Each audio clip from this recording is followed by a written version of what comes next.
Fa Dreams Media timakunyadilani kwambiri chifukwa munapanga chisankho chotsatira ife kuti tizikupatsirani zonse zomwe zikuchitika mdziko muno.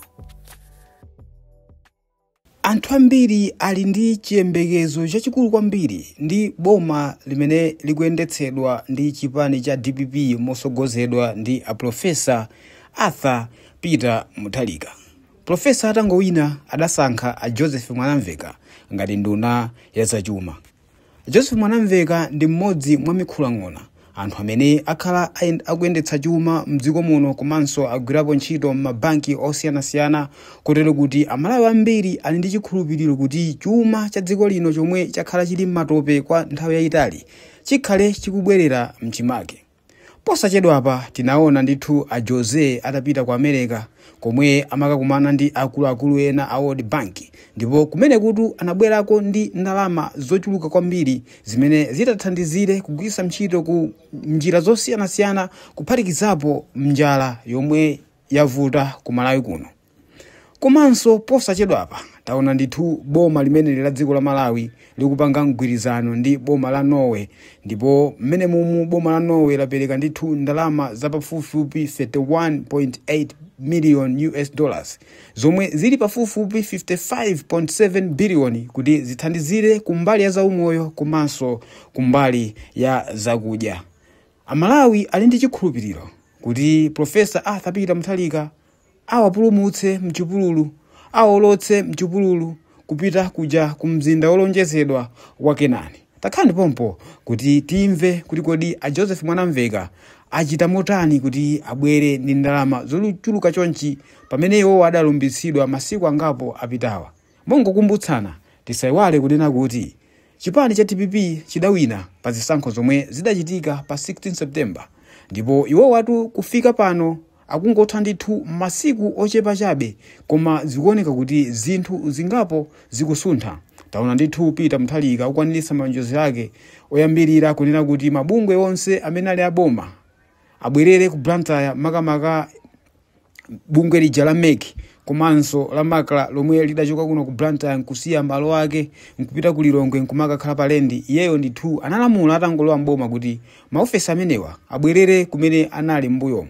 Komanso takhala tikuona kukwaniritsa makamaka lonjezo lija lonena kuti azasankha second vice president ndipo Enoch Chihana achitidwa zimenezi asankhidwa kukhala second vice president. Takhani pompo chifukwa tikupatsireni zina ndi zina zimene a Joseph Mwanamveka anayankhula kuti kodi iwowa akonzeka motani kuti akonze chuma cha dziko lino la Malawi.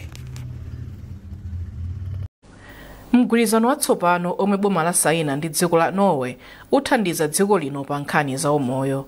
Mgwirizano ndi wa ndalama zokwana 19.5 million United States dollars zomwe ndi pafupifupi 34.1 billion kwacha. Nduna ya zachuma a Joseph Mwanamveka ati thandizoli lafika mu nthawi yake pamenenso dziko lino likuvutika ndi mavuto akusowa chakudya. Zambiri mulipotiri. Ndalama zokwana 34.1 billion kwacha zomwe dziko lino lilandira kuchokera mdziko la Norway ndi mbali imodzi ya thandizo lopita ku ntchito za umoyo ku thumba la Health Service Joint Fund lomwe analikhazikitsa mchaka cha 2015. Nduna ya zachuma a Joseph Mwanamveka ayamikira boma la Norway kamba ka thandizoli lomwe ati lilimbikitsa ntchito za umoyo. Malawi kwacha ndi 34.1 billion zomwe atithandiza. Ndalama zinazi zapita ku nduna wa za umoyo, Ministry of Health. Komanso atithandiza ndi almost 8.3 million US dollars imene pafupi ni 22 million Malawi kwacha imene atithandiza pamene unduna wa zachuma komanso a Minister of Foreign Affairs tinakumana ndi maambassador ma health commissioners ndi oyimira maiko awo kuwapempha kuti atithandize kumbali ya chakudya.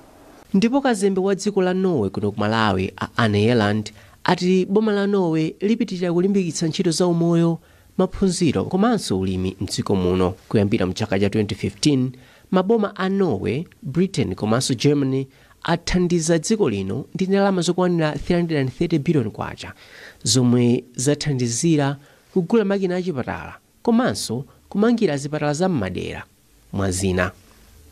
Trust Office, MBC, Lilongwe. Spikala wa nyumba ya malamulo a Samir Suleiman walangiza aphungu kuti asasandutse nyumba ya malamulo ngati bwalo lochitira mundale.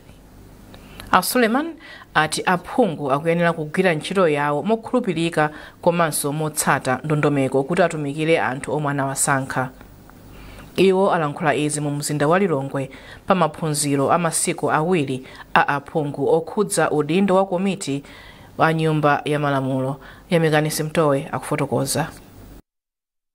Aphungu a nyumba ya malamulo asonkhana mu mzinda wa Lilongwe pa maphunziro a masiku awiri okhudza udindo wa makomiti a nyumba ya malamuloyo. Kupatula zokambirana za aphungu nyumba ya malamulo, aphungu amagwira ntchito kudzera mu makomiti osiyanasiyana kuphatikizapo oona za umoyo, maphunziro, ulimi, yowunika chuma cha boma komanso kulondoloza amene chuma cha boma achigwiritsira ntchito mwa zina. Spikala wa nyumba ya malamulo a Samir Suleiman wati aphungu akuyenera kugwira ntchito yawo moyenera modzipereka pa ntchito yawo yowunika malamulo, kuyimira anthu komanso kuongolera boma pa ntchito yotumikira Amalawi.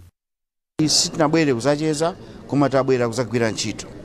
Tizimwati koma kumbali kuti kugwira ntchito. Ngati pakhale ena ndazionapo eneyo ndakhala parliament kwa nthawi yayitali, pali machairman ena, pali makomiti members ena amakonda osalabadira ntchito ya kuma committees. Ngati zimenezo ndizione kuti zikuchitika, inetu ndini mphamvu yoitana chisankho ku komiti imeneyo kuti tiyike m'malo anthu amene ali ready kugwira ntchito ya Malawi. Ndiye musayembekezere parliament yongocheza, tabwera kuno aliyense kuzagwira ntchito.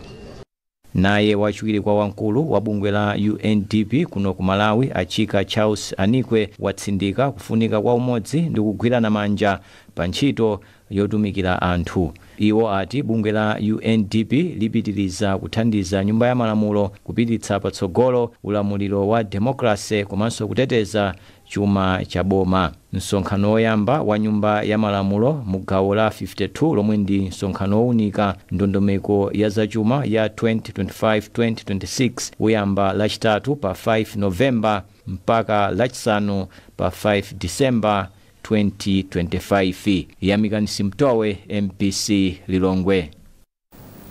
Boma likhala likutsatira mfundo zokhwima ndi cholinga chofuna kuthana ndi mchitidwe osakaza chuma cha boma kudzera mu zinthu ngati maulendo. Wanena izi ndi mlembi wa mkulu wa boma a Justin Saidi. Zambiri mu ripoti ndi Chisomo Break. Poyankhula ku Lilongwe pamwambo olumbiritsa nduna ndi achiwiri awo kuphatikizapo mlangizi wa boma pa zamalamulo, a Saidi anati boma loonetsetsa kuti mfundo zonse zoyenerera zikutsatidwa ndi cholinga choti ndalama zonse za boma zikugwira ntchito m'magawo oyenerera ndi cholinga chopindulira Malawi aliyense m'dziko muno. Malinga ndi a Saidi, nduna zonse kuphatikizapo akuluakulu onse a boma ayenera kutsatira mfundo zovomerezeka makamaka pomwe akufuna kupita maulendo osiyanasiyana kukagwira ntchito za boma m'dziko muno komanso kunja kwa dziko lino.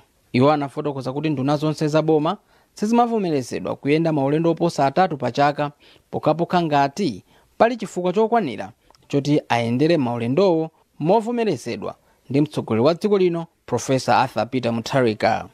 Kuchokera pomwe anthu m'dziko muno anasankha Professor Arthur Peter Mutharika kukhala mtsogoleri wa dziko lino, iye wakhala kunena poyera kuti athana ndi mchitidwe osakaza ndalama za boma zomwe cholinga chake ndikupindulira anthu onse m'dziko muno. Ndipo n'chifukwa chake mtsogoleri wa dziko lino Professor Arthur Peter Mutharika akuyendetsa boma ndi nduna zake zochepa zomwe zilipo 24 zomwe zithandize kwambiri kuti boma lipulumutse ndalama za nkhaninkhani zomwe zimafunikira ku maofesi a ndunazi. Pakadali pano chiyembekezo cha Malawi ndi chachikulu kwambiri pamomwe nduna zonse zigwirire ntchito molingana ndi masomphenya a mtsogoleri wa dziko lino Professor Arthur Peter Mutharika. Chisomo Break, MBC, Blantyre.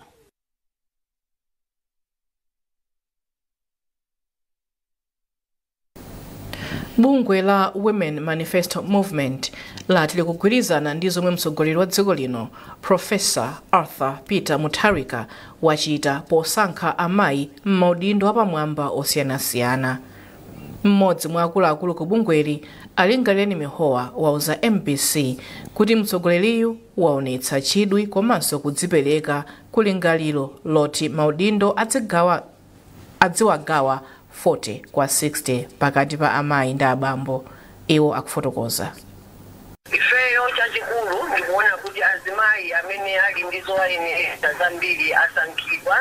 Choyambirira tiyenera kupanga celebrate kunyadirira kusankhidwa kwa Mai Jane Hanson ngati running mate wa President Mutharika, koma pano anapambana ndipo ndi vice president wachiwiri mzimayi kuno ku Malawi, ndipo ifa Malawi tiyenera kunyadira chifukwa chonena kuti kunoko ku SADC tikuoneka kuti tikuchita bwino kwambiri pa nika azimayi maudindo, ndife tikunyadira. Koma tikati tionanso ku cabinet tikuona kuti kwalowa azimayi 7 mu cabinet imeneyi. Tinayikapo ndimanga yonena kuti tikuyembekezera kuti mwina cabinet ikamadzasankhidwanso president adzalowetsa azimayi ambiri kuti ikwanitse lamulo la 60-40 Gender Equality Act.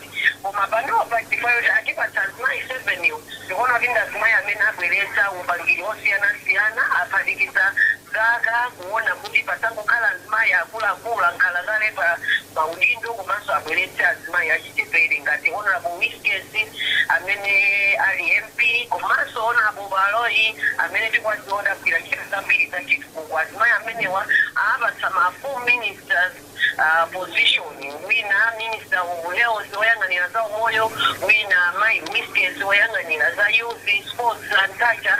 Zimene zikuonesa kuti president akutira ndi upangiri wa azimayi komanso azimayi ake achichepere amene akathandizidwe ndi azimayi ena ankhalakale pandale ngati Honorable Navija amene asankhidwanso kachiwiri ngati nduna yoyang'anira zoti pasakhale kusiyana amayi ndi azibambo. Komanso mukati muone muli azimayi ena ngati amayi Nzomera Ngwira amene ali Deputy Minister Agenda amene anakhalapo Deputy Minister Education abweretsa experience. Komanso mukati muone kuti azimayi ena amene kanali kuyamba nkhani za ndale apatidwa mwayi ngati Honorable Rosa Faki Mbilizi amene apatidwa Minister ya ulimi. Ndikukhulupirira kuti kumalawi kunoko nthawi ya democracy inoyo azimayi oyamba kuti akatsogolere unduna umene. Tikuyamikeni komanso kukuthokozani popanga chisankho chokhala pamenepa kumvetsera komanso kuonera zomwe takubweretserani. Chomwe tingakupempheni choti ngati muli alendo pamudzi pano tapangani subscribe chifukwa mukatero inu ndife tidzendera limodzi kuyambira lero mpaka na masiku omwe akubwera kusogoloko. Timabweratu ndi nkhani zochokera ngodya zonse zinayi za mdziko lino kotero kuti inu simukuyenera kuti mukhale kunja kwa nkhani zimenezi. Tapangani subscribe, like, comment komanso share kuti tikhale limodzi mu ulendo umenewu.